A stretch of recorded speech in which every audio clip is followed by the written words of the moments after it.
السلام علیکم ورحمۃ اللہ وبرکاتہ۔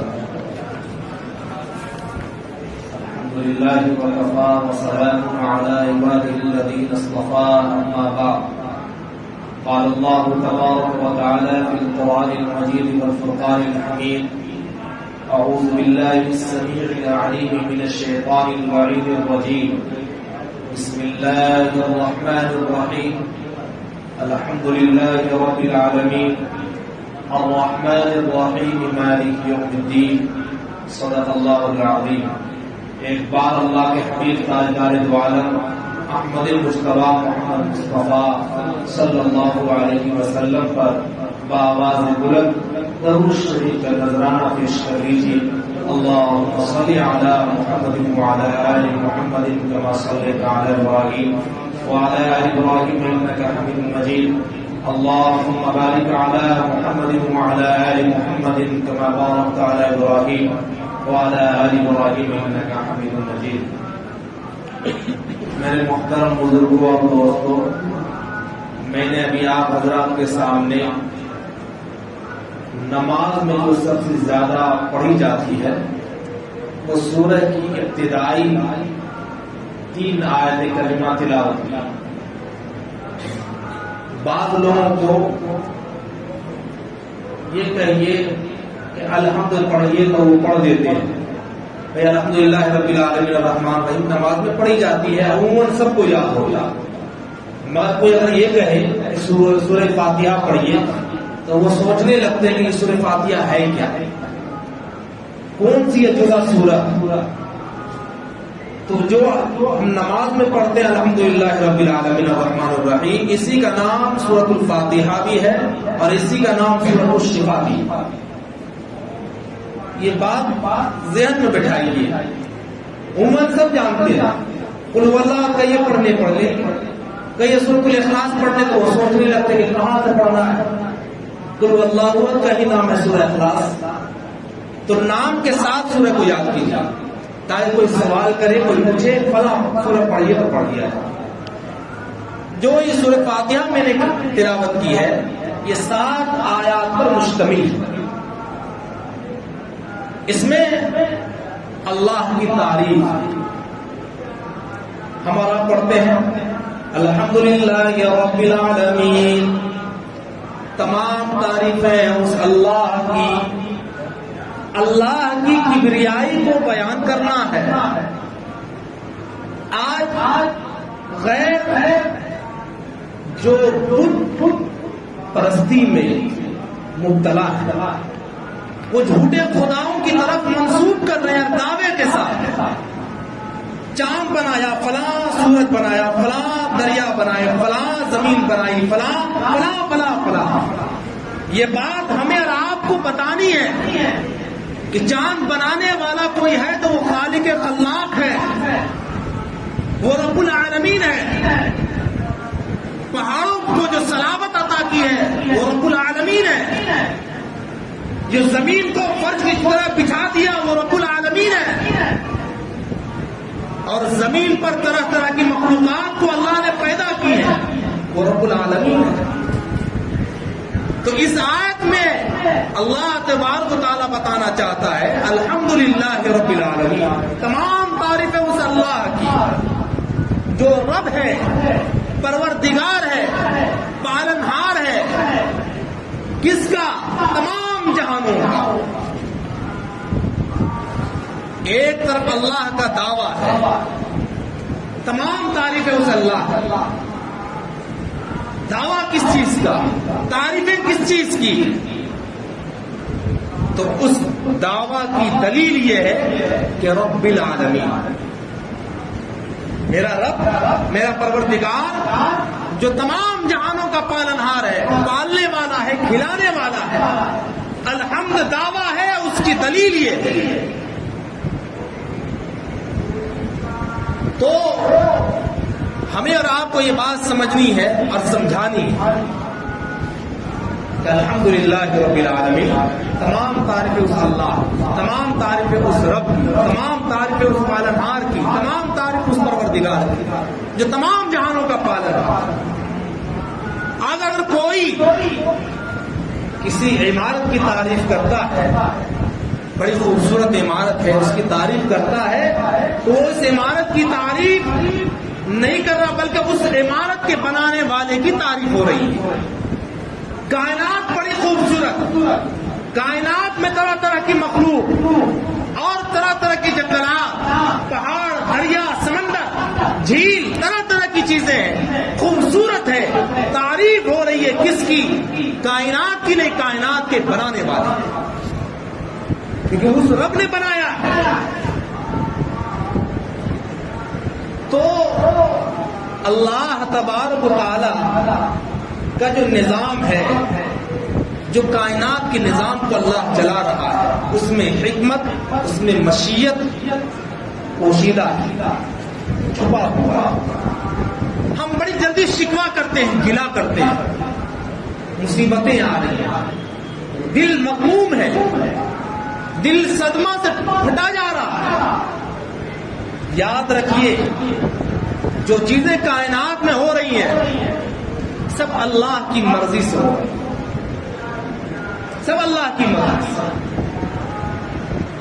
اللہ کی مرضی کے خلاف دنیا کے کوئی ذرات ہل نہیں سکتا، دنیا کے کوئی ذرات اپنی جگہ سے ٹل نہیں سکتا۔ اگر کوئی ٹل گیا تو وہ سمجھ لو کہ اس میں اللہ کی حکمت اور مشیت اور مصلحت چھپی ہے۔ اگر مثال دے کر سمجھایا جائے جو یہ حالات ہیں، اور ایک مثال، اگر کسی کے بچے کو کوڑا ہو جائے، پھنسی ہو جائے اور ڈاکٹر کے پاس لے جائے، اور ڈاکٹر جب نشتر لگاتا ہے، اپنا اوزار لگاتا ہے، وہ پھوڑے پھنسی کو صحیح کرنے کے لیے وہ بچہ چیختا ہے، چلاتا ہے، باپ دیکھ رہا ہے کہ بیٹا چلا رہا ہے، چیخ رہا ہے، درد سے کرا رہا ہے، اور ڈاکٹر پھر بھی اسے نشتر لگائے جا رہا ہے۔ اگر وہ باپ کہے کہ نشتر لگانا چھوڑ دے، میرا بچہ چیخ رہا ہے، چلا رہا ہے، وہ باپ بچے کے حق میں ظالم ہے، کیونکہ اس کا چیخنا اور چلانا جو ڈاکٹر نشتر لگا رہا ہے اس کی بھلائی کے لیے، اگر نشتر نہ لگایا جائے تو وہ بیماری پڑ جائے، اور اگر نشتر سے لگا کر کے اس بوڑھا پھنسی کو نکال لیا جائے گا تو اس کے لیے بھلا ہے، تھوڑی دیر چلائے گا، شور کرے گا، پھر ٹھیک ہو جائے گا۔ اسی طریقے سے کائنات میں جو چیزیں ہو رہی ہیں، مصیبتیں آ رہی ہیں، بلائیں آ رہی ہیں، اور مسلمان پریشان حال ہے، اور دنیا میں طرح طرح کے مسائل، مشکلات ابھر رہے ہیں، سب اللہ کی مرضی کے مطابق ہو رہا ہے، ہمارا اور آپ کا اس میں کوئی اختیار نہیں۔ اس لیے میرے محترم بزرگوں، دوستوں، میں واقعہ سنانا چاہتا ہوں، اللہ کی مشیت اور مصلحت کیسے کام کرتی۔ امام رازی رحمہ اللہ کی بڑی مشہور تفسیر کبیر ہے، اس میں انہوں نے لکھا ایک واقعہ کہ ایک بزرگ دریائے دجلہ جو بغداد کا دریا ہے، اس کے کنارے وہ جا رہے تھے، جو دیکھا کہ آگے آگے بڑا سا بچھو جا رہا ہے۔ ہم اور آپ غور نہیں کرتے، ہم اگر گلی سے گزرے، سانپ دیکھے تو لاٹھی لاؤ، اگر عجوبہ چیز دیکھے تو لاٹھی لاؤ، فنا لاؤ۔ وہ بزرگ تھے، وہ اللہ کی قدرت کا مشاہدہ کر رہا ہے، وہ حکمتوں کو تلاش کر رہا ہے، مشیتوں کو تلاش کر رہا ہے کہ یہ بچھو جو جا رہا ہے اس کی منزل کیا ہے، اس کا سفر کہاں کا ہے۔ وہ بزرگ جو ہے اس بچھو کے پیچھے پیچھے جانے لگے، تو دیکھا کہ وہ بچھو بڑا سا دریائے دجلہ کے کنارے آ کر کھڑا ہو گیا، تو دیکھا کہ اس دریا سے ایک کچھوا نکلا، اور جس جگہ بچھو کھڑا تھا اسی جگہ وہ آ کر کے رک گیا۔ وہ بچھو کچھوے کے پشت پر سوار ہو گیا، پیٹھ پر سوار ہو گیا، اور اس کے بعد وہ کچھوا اس کو لے کر چلا۔ بزرگ فرماتے ہیں میری اور خواہش، میری جستجو بڑھتی گئی، اور میں بھی اس کے پیچھے ہو لیا کہ دیکھو تو صحیح یہ جو بچھو، اس کی منزل کیا ہے، اس کا سفر کیا ہے، مقصد کیا ہے، اللہ کی حکمت کیا ہے، مشیت کیا ہے، مصلحت کیا ہے۔ وہ بزرگ بھی اس کے پیچھے کشتی لیا اور سوار ہو کر کے اس بچھو کے پیچھے پیچھے ہو گئے. دیکھا کہ جب کچھوا دوسرے کنارے پر پہنچا, بچھو اترا اور پھر وہ اپنی سفر کو آگے بڑھا, تو بزرگ فرماتے ہیں کہ میں نے دیکھا کہ ایک درخت کے نیچے ایک انسان سویا ہوا ہے. انسان سویا ہوا ہے. تو بچھو جاتا ہے تو دیکھا کہ ایک بڑا سا سانپ جو ہم جوڑے ہوا, اب وہ انسان کو ڈسنے والا ہے. وہ فوراً بچھو تڑپ کر اس سانپ کے پشت پر سوار ہوا, ایسا زور سے ڈنک مارا کہ سانپ وہیں پر ڈھیر ہو گیا. وہ انسان سویا رہا اور یہ بزرگ مشاہدہ کر رہا ہے کہ وہ سانپ وہیں پر ڈھیر ہو گیا. تھوڑی دیر کے بعد جب آنکھ اس مسافر کی کھلی جو سویا ہوا تھا تو دیکھا کہ بڑی تیزی سے بچھو جا رہا ہے, تو اس کو شک ہوا کہیں یہ بچھو مجھے کاٹ تو نہیں لیا. تو انہوں نے کیا کیا کہ وہ ایک پتھر اٹھا کر کے ان کی طرف مارنے لگے. تو اس بزرگ نے پکڑا اور کہا کہ اس کو مت مار, یہ تیرا محسن ہے, یہ تیری زندگی کو بچانے کے لیے آیا تھا. دیکھ کتنا بڑا سانپ ہے. اللہ تبارک و تعالیٰ نے کس طریقے سے اسے دریائے دجلہ کے اس کنارے سے, پھر اس کے بعد اللہ نے کیسے کشتی کا اسے انتظام کروایا, پھر وہ جو ہے اس کشتی پر سوار ہو کر کے اس جو ہے کچھوے کے پشت پر سوار ہو کر کے تمہارے پاس آیا تمہاری جان کو بچانے کے لیے. انسان اٹھا تو یہ سوچا یہ بچھو مجھے کاٹ لیا ہوگا. فوراً یہ خیال تو اس نے پتھر اٹھایا, اور اگر وہ بزرگ نہ ہوتے تو بچھو مارا جاتا. تو اس میں اللہ کی حکمت کیسے کام کر رہی تھی. کہاں ایک طرف سانپ ڈسنے والا تھا اور اس سانپ کے ڈسنے سے بچانے کے لیے اللہ نے کس طریقے سے اس بچھو کو دریائے دجلہ کے کنارے سے اللہ ادھر بھیج کر اس سانپ کو ڈھیر کروایا. یہ اللہ کا نظام ہے, یہ اللہ کی قدرت کام کر رہی ہے, اللہ کی مشیت کام کر رہی ہے.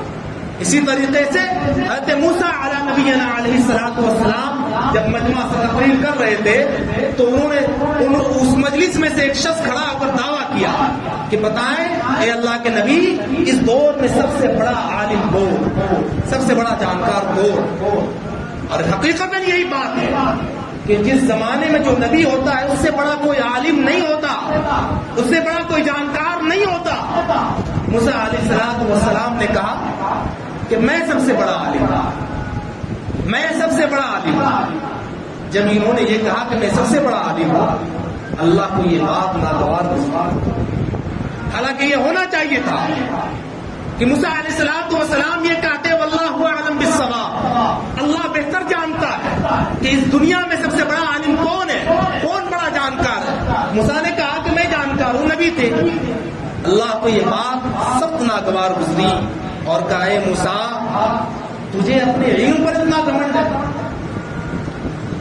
میرا ایک بندہ ہے زمین پر تم سے بھی زیادہ جانکار ہے, بڑا علم رکھتا ہے, اور تو اس سے مل, ملاقات کر, اس کی صحبت میں جا, تجھے اندازہ ہو جائے گا کسے زیادہ علم ہے. موسیٰ علیہ الصلوۃ والسلام کو حکم دیا. جب موسیٰ علیہ السلام جانے لگے تو اے اللہ اس شخص سے ملاقات کیسے ہو, اس کی شناخت کیسے ہو, اس کی پہچان کیسے ہو.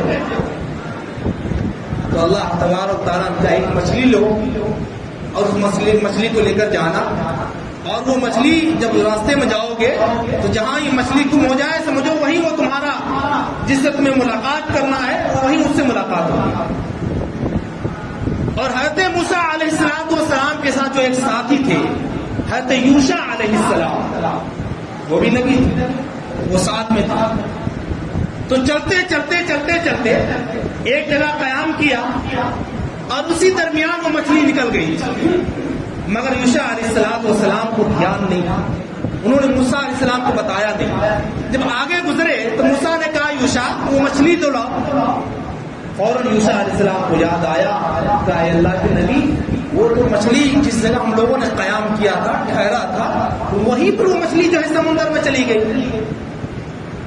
موسیٰ علیہ السلام کا قال ذلك ما كنا نبغي فارتد على آثار ما قصصا, میں تو جس جگہ کی تلاش میں تھا وہ تو وہی جگہ ہے.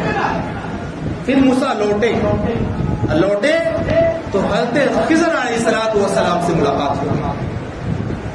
حضرت خضر علیہ السلام سے ملاقات ہونے کے بعد کہا کہ میں آپ کی صحبت میں رہنا چاہتا ہوں اور میں آپ سے جو علم ہے آپ کو اللہ نے عطا کیا میں اس سے استفادہ حاصل کرنا چاہتا ہوں. حضرت خضر علیہ السلام نے کہا کہ ٹھیک ہے میرے ساتھ رہو، مگر سنو میرے ساتھ تم رہ کر کے صبر نہیں کر پاؤ گے، سکون سے نہیں رہ پاؤ گے، صبر نہیں ہو پائے گا، برداشت نہیں کر پاؤ گے.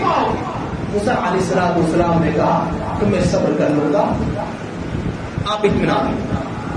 حضرت خضر علیہ السلام کے ساتھ جب چلے تو ایک دریا پار کرنا تھا، کشتی پر سوار ہوئے، کشتی بڑی نئی نویلی، اس پر سوار ہوئے بغیر کسی اجرت کے لیے ہوئے. وہ جو ملاح تھا، کشتی کا ملاح تھا، اس نے کوئی پیسہ نہیں لیا، سوار کیا اور کہا کہ فلاں جگہ اتارنا ہے. وہ چلے گئے، اس بار اتر بھی گئے. اترنا تھا، اترنے کے بعد جو کشتی نہیں تھی حضرت خضر علیہ السلام نے اس کشتی کے ایک تختہ کو نکال لیا، توڑ دیا. حضرت موسیٰ علیہ السلام کو بڑا عجیب گزرا، جلیل القدر نبی ہے، سب سے جلال والے نبی ہے، انہیں برداشت نہیں ہوا اور کہا کہ آپ نے کیا کر دیا، آپ نے تو ظلم کر دیا ہے ان کے ساتھ. انہوں نے تو آپ کے ساتھ یہ کیا، آپ کے ساتھ تو احسان کیا کہ آپ سے 1 روپیہ نہیں لیا پار کرانے کا، اور آپ نے ان کی الگ سے کشتی میں عائد کر دیا، آپ نے اس کے تختے کو توڑ دیا. حضرت خضر نے کہا میں نے کہا تھا کہ میرے ساتھ تم رہ کر کے صبر نہیں کر پاؤ گے، اور میں جب تک اس کے بارے میں تمہیں نہ بتا دوں تم مجھ سے سوال نہ کرنا. قال انک لن تستطیع معی صبرا، تم ہرگز میرے ساتھ رہ کر صبر نہیں کر پاؤ گے. موسیٰ علیہ السلام نے کہا غلطی ہو گئی، میں نے پوچھ لیا.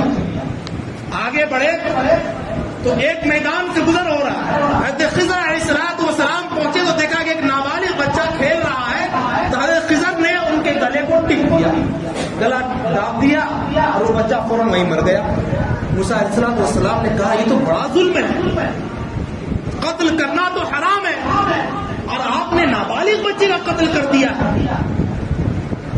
تو خضر نے کہا قال انک لن تستطیع معی صبرا، میں نے کہا تھا کہ تم صبر نہیں کر پاؤ گے میرے ساتھ، پھر تم سوال کر رہے تھے.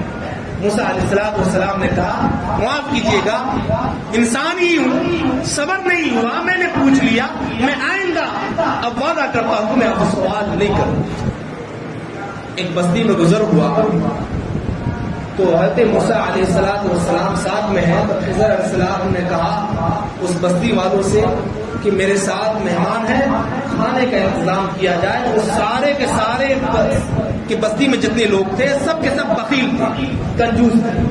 انہوں نے دعوت کسی کی نہیں کی، دعوت نہیں کی، انہوں نے خاموشی اختیار کی. تو دیکھا کہ گھر کے بغل میں ایک دیوار ٹیڑھی ہو رہی ہے، دیوار اب گرے تب گرے. تو حضرت خضر علیہ السلام نے اس دیوار کو سیدھا کر دیا. موسیٰ علیہ السلام نے کہا بڑا عجیب معاملہ ہے، بستی والوں نے کھانا سے نہیں پوچھا اور آپ بستی والوں کے گھر کی دیوار کو سیدھی کر رہے ہیں، بڑا عجیب معاملہ ہے آپ کا. اگر آپ مزدوری کرتے تو کچھ مزدوری مل جاتی تو اس سے ہمیں کھانا مل جاتا. خضر السلام نے کہا قال انک لن تستطیع معی صبرا، اس لیے تو میں کہا کہ تم میرے ساتھ رہ کر صبر نہیں کر پاؤ گے. مگر اب سنو، اب تیرا گزر میرے ساتھ نہیں ہونا، اب تم صبر نہیں کر پاؤ گے. مگر سنو، جو میں نے کیا میں وہ تمہیں بتا دیتا ہوں. میں نے جو عمل کیا ہے اپنی مرضی سے نہیں کیا، اللہ کے حکم سے میں نے کیا ہے. میں نے کشتی کے تختے کو نکالا، تختے کو توڑا، عیب دار بنا دیا کشتی کو، اس لیے کہ وہ کشتی جس سمت جا رہی تھی، جس ایریے میں جا رہی تھی، وہاں کا بادشاہ بڑا ظالم تھا. وہ کیا کرتا ہے، جو کشتی نہیں ہوتی ہے اسے چھین لیا کرتا ہے. تو میں نے سوچا کہ کیوں نہ کشتی میں عیب لگا دوں تاکہ بادشاہ کی نظر سے بچ جائے، تاکہ اس غریب کا بھلا ہو، کشتی اس کی چھینی نہ جائے. میں نے یہ بھی عمل کیا اللہ کی مرضی سے. اور میں نے اس نابالغ بچے کو جو مارا، گلا جو داب دیا، تو یہ بھی میں نے اپنی مرضی سے نہیں کیا، اللہ کی مرضی سے کیا. اللہ کا حکم تھا. اس کے ماں باپ فرما بردار ہیں، ان کے ماں باپ دیندار ہیں، نمازی ہے، صوم و صلات کے پابند ہے. مگر یہ بچہ آگے چل کر کے ان ماں باپ کو مشرک بنا دیتا، کیونکہ اولاد کی محبت میں ماں باپ نہ جانے کون سے قدم اٹھا لیں گے. اللہ کی مرضی مرضی تھی کہ اس بچے کو مارو ورنہ اس کے ماں باپ مشرک بن جائیں گے، میں نے اللہ کی مرضی سے اس بچے کو مار دیا۔ اور میں نے بستی میں جو دیوار سیدھی کی تھی یہ بھی اللہ کی مرضی سے اس لیے سیدھی کی تھی کہ اگر وہ دیوار گر جاتی تو دو یتیم بچے کے خزانے اس کے اندر دفن تھے، اگر وہ دیوار گر جاتی تو جو بستی کے کنجوس لوگ تھے وہ تو سارا خزانہ لوٹ لیتا، اس لیے میں نے اس دیوار کو سیدھی کر دیا تاکہ یہ نابالغ جو یتیم بچے ہیں جب بالغ ہو جائیں تو اپنا خزانہ اس دیوار کے نیچے سے نکال لے۔ میں نے یہ بھی کام کیا اللہ کی مرضی سے۔ تو میرے محترم بزرگوں اور دوستوں، بتانے کا مقصد یہ ہے کہ جہاں بھی کوئی نظام میں کوئی کام ہو رہا ہے سب اللہ کی مرضی سے ہے۔ اور اس کی مثال یوں لیجیے کہ پارک آپ جاتے ہیں، پارک میں درخت تو لگایا جاتا ہے خوبصورتی کے لیے، ہریالی ہے، اور اس سے کٹنگ چھٹنگ کر کے اس سے گول بنایا جاتا ہے، اچھا لگتا ہے دیکھنے میں۔ جب وہ دھیرے دھیرے اس کی شاخیں نکلنے لگتی ہے تو پھر اسی کینچی سے اسے کاٹا جاتا ہے، پھر شاخ کو ہٹا دیا جاتا ہے کہ اس کی خوبصورتی برقرار رہے۔ وہی زمانہ آج ہے کہ ہم مسلمانوں کی کٹائی چھٹائی ہو رہی ہے، جو گڑبڑ مسلمان ہے اسے اللہ تعالیٰ حکومت کے ذریعے سے کٹوا رہا ہے۔ اس کی نحوست سے دوسرے کاہے کو پریشان رہیں گے، اس لیے اللہ تعالیٰ کٹوا رہا ہے، چھٹوا رہا ہے کہ دھیرے دھیرے غلاظت نکلتی جائے۔ ہماری حالت یہ ہے کہ ہم نماز تو پڑھنے کو تیار نہیں ہے، نہ دین کی باتیں سننے کو تیار ہے، تو ہم تو صرف ٹوپی لگا لیا، جمعہ میں نماز پڑھنے کے لیے آ گئے، یا پھر قہرن جبرن عید کی نماز بھی پڑھ لیا اور ہم مسلمان ہو گئے، محمد علی نام رکھ لیا، مسلمان ہو گئے۔ تو ایسے مسلمانوں کو اللہ کٹوا رہا ہے تاکہ کٹائی چھٹائی ہو کر کے اوریجنل مسلمان باقی رہ جائے۔ کبھی سیلاب آ جاتا ہے، کبھی تباہی ہو جاتی ہے، یہ سب اللہ کی مرضی سے ہو رہا ہے، کسی انسان کے اختیار میں نہیں ہے۔ مگر ہاں، خلاصہ کلام یہ میں دینے جا رہا ہوں کہ اللہ کی مرضی کے بغیر ایک رفتار نہیں ملتا۔ ہم مسلمانوں کا عقیدہ اور ایمان یہی ہونا چاہیے کہ اللہ کا جو بھی فیصلہ ہو، اللہ کی جو بھی مرضی ہو، کائنات میں جو بھی ہو رہا ہے اس پر ہمارا ایمان کامل رہنا چاہیے۔ اور اس کے لیے آپ کا میرا دل سلگ رہا ہو، دل صدمے میں ڈوبا ہوا ہو، اس سے کوئی فرق نہیں پڑنا چاہیے۔ جو ہو رہا ہے ہمارا ایمان یہی ہے کہ اللہ کی مرضی سے ہو رہا ہے، اور یہی تمام باتوں کا خلاصہ ہے۔ اللہ تعالیٰ سے دعا ہے اللہ تعالیٰ ہم سب کو جو باتیں کہی گئی ہیں، جو سنی گئی ہیں، اس پر پورا عمل کرنے کی توفیق عطا فرمائے۔